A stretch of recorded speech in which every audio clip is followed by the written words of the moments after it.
G'day, this is a Russinator and welcome to another rant.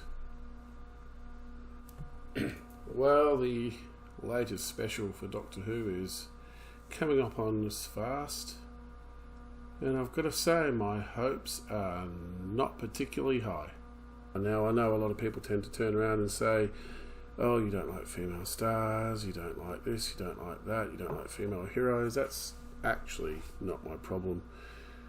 As much as I don't think Jodie Whittaker was the right choice to play the Doctor, and I have done a video on why I think that, my biggest problem with Doctor Who has in fact been the script writing.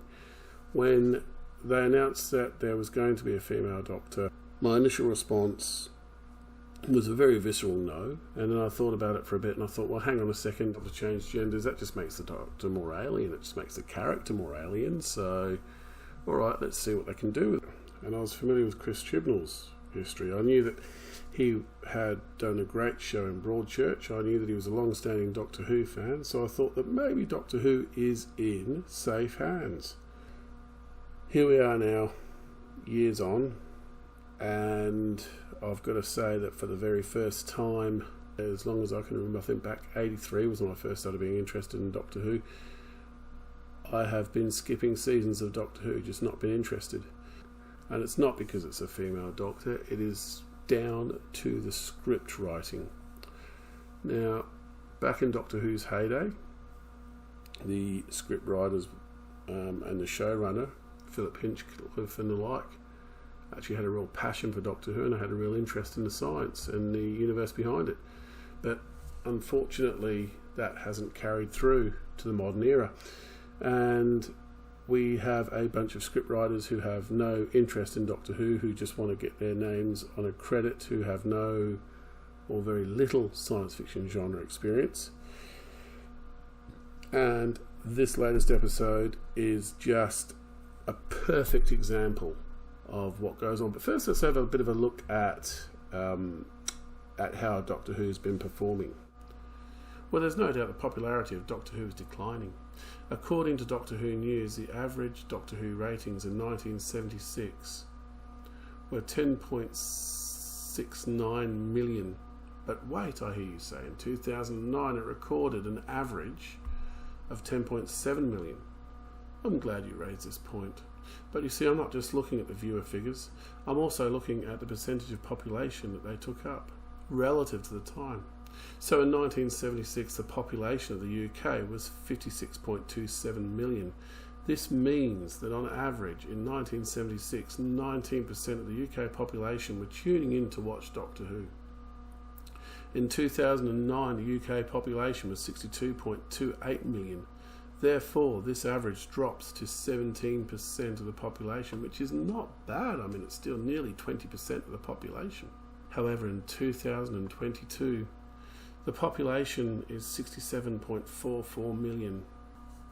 At this point in time, the average viewership of Doctor Who is 4.4 million. That is 6.5% of the British population. A significant drop from 17%. Yes, Matt Stevens, popularity of Doctor Who is waning, no matter what you claim, and it does matter. As the BBC will find out when the licence revenue no longer guarantees its income. I wonder what will happen when the BBC executives start taking pay cuts. But why the drop in ratings? What is going on? People blame the idea of a female Doctor, but I don't think that's entirely fair. After all, the Doctor is an alien, and if he regenerates into a she, then it simply adds to the alienness of the character. However, the thought does occur that if they wanted a female-led Doctor Who universe series, why didn't they bring back Romana? She was a fan favourite from the 70s, and she was definitely superior in intellect to the Doctor. Just lacked a bit of experience, and once she got that experience, though, damn, she was good. There's a tendency to blame Jodie Whittaker. I don't feel this is fair either. But she can't be blamed entirely for what she does once she gets the role. After all, she is just an actor. Not a terrible one. Okay, not a great one, but not a terrible one. And remember, as an actor, she does as she's told by the director, and she follows a script. You wouldn't blame the pilot of the ill-fated comet because a design flaw kept making it break up in the sky. No, you'd look to the design team. I was at Supernova in Melbourne recently and had the pleasure of watching Christopher Eccleston in a Q&A session. When he was asked about his fantastic portrayal of the Doctor in the first episode, he rather humbly gave credit to his performance to the writing of Russell T Davies. And this set me thinking. The writing, above all else, this has been what's really suffered with New Who, and it doesn't look like it's going to get any better. I read a Radio Times article about an upcoming episode. The article quoted an interview given to Doctor Who News by executive producer Matt Stevens, where he described the episode Legends of the Sea Devils as a bit of a swashbuckler.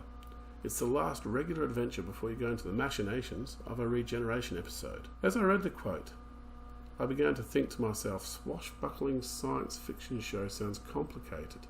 With action sequences, visual effects, stunt work, as well as an old Doctor Who adversary, you'll need your A-team who understand sci-fi and Doctor Who canon. So here in Australia, for example, most jobs that you go for, you're expected to have experience. If you want to be a barista, you're expected to know how to operate a coffee machine. If you want to be a nurse in intensive care, you need to go to uni, get trained, get a job, get experience, get more training, then you go to ICU. You don't graduate from TAFE College and walk straight into a fine dining restaurant as the head chef. So when the Radio Times article identified Ella Road as co-writer with that master of plot, Chris Chibnall, and director Haolu Wang, apologise if I've said that wrong, I thought, never heard of them. I'll look them up. What I found didn't fill me with confidence.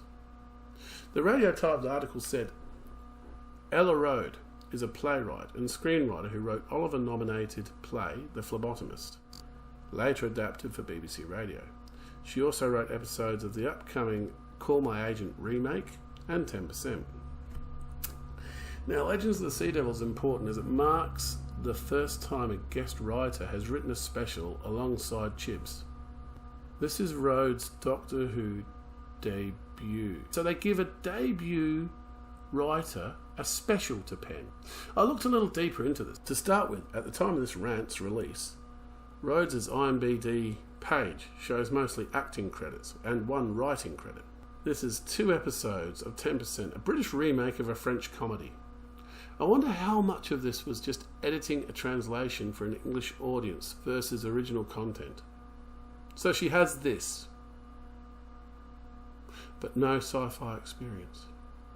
She's mainly known for her stage work. She has written 2 stage plays, The Phlebotomist, which by all accounts is an award winner, okay, fair enough, and Fair Play, exploring the scrutinisation of female bodies in women's sport. This was written in conjunction with Intersex UK. Again, not science fiction. So what qualified her to write Doctor Who?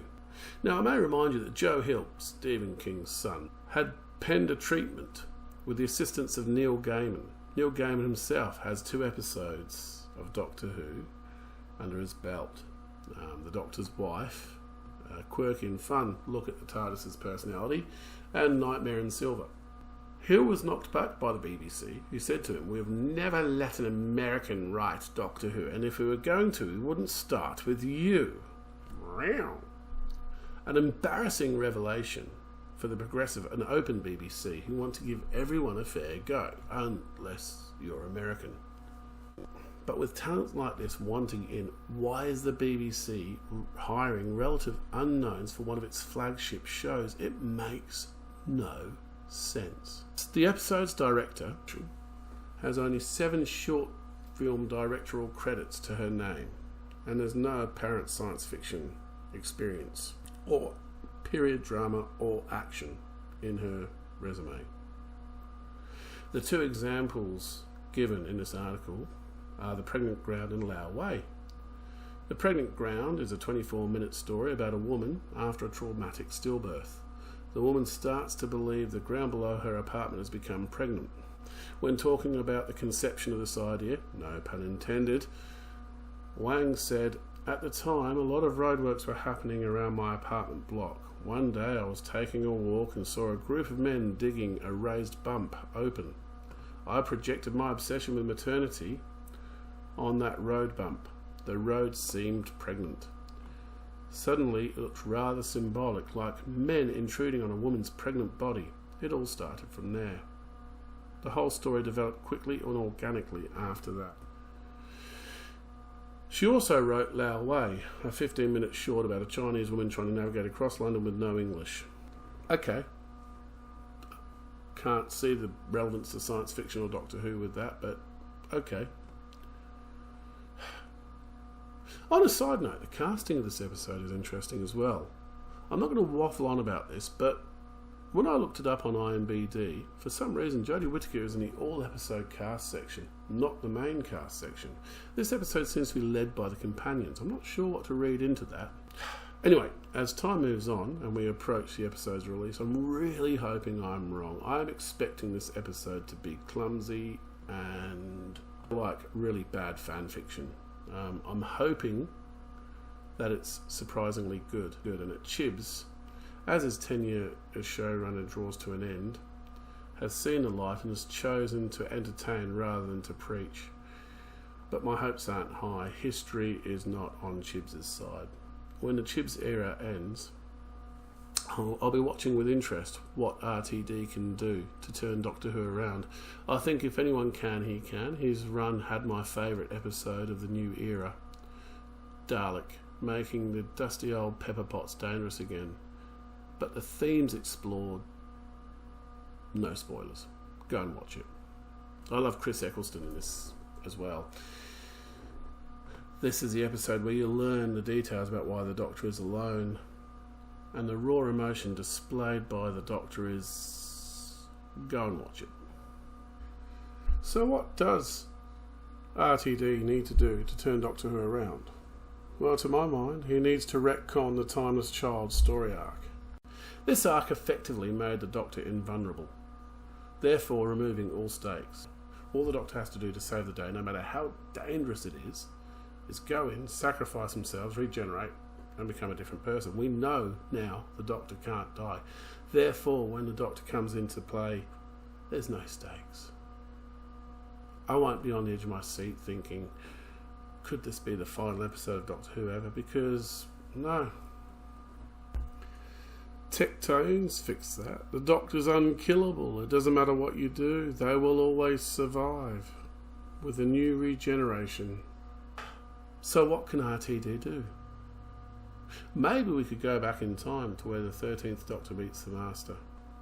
The Master somehow has access to the Matrix on board his TARDIS. The Doctor is lured into the Time Lord Experience repository, and everything from that point onwards, including the Timeless Children Child arc, is implanted by the Master with the intention of messing with the Doctor. Maybe the Master wants the Doctor to make a terrible mistake and kill themselves. The Master was a bit like that. The Master never did things directly, always did things roundabout so as to humiliate rather than just to kill the Doctor. This was traditionally the Master's undoing.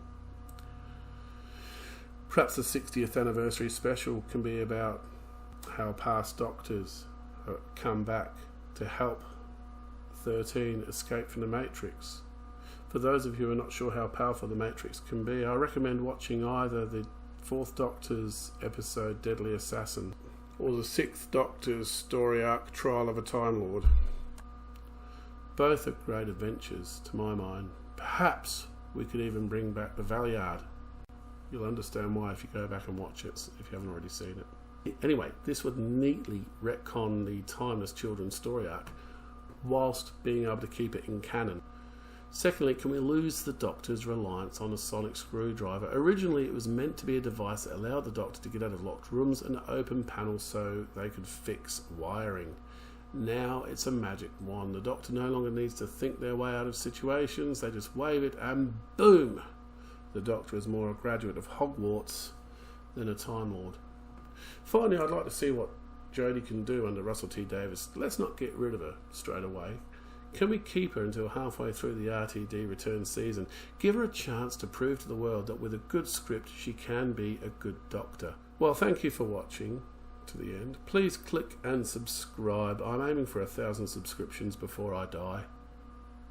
I've added links to the articles I've quoted into the cutty-pasty section down below, just so you can read it and see what I'm waffling on about. Thank you for sticking it out. Stay safe.